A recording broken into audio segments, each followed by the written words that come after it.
ایران نے ٹرمپ کی جانب سے سرنڈر کرنے سے متعلق بیان پر رد عمل دے دیا۔ ایرانی خارجہ پالیسی کمیٹی کے ترجمان ابراہیم رضائی نے باور کرایا ہے کہ ایران عظیم ملک ہے اور ہتھیار ڈالنے والا نہیں، ہتھیار تو وہ ڈالتا ہے جو شرمندگی اور رسوائی کے ساتھ فوڈ ٹرک میں فرار ہو جاتا ہے۔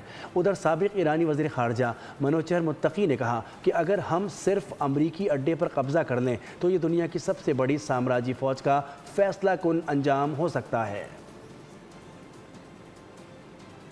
ایران نے ٹرمپ کی جانب سے سرنڈر کرنے سے متعلق بیان پر رد عمل دے دیا۔ ایرانی خارجہ پالیسی کمیٹی کے ترجمان ابراہیم رضائی نے باور کرایا ہے کہ ایران عظیم ملک ہے اور ہتھیار ڈالنے والا نہیں، ہتھیار تو وہ ڈالتا ہے جو شرمندگی اور رسوائی کے ساتھ فوڈ ٹرک میں فرار ہو جاتا ہے۔ ادھر سابق ایرانی وزیر خارجہ منوچہر متقی نے کہا کہ اگر ہم صرف امریکی اڈے پر قبضہ کر لیں تو یہ دنیا کی سب سے بڑی سامراجی فوج کا فیصلہ کن انجام ہو سکتا ہے۔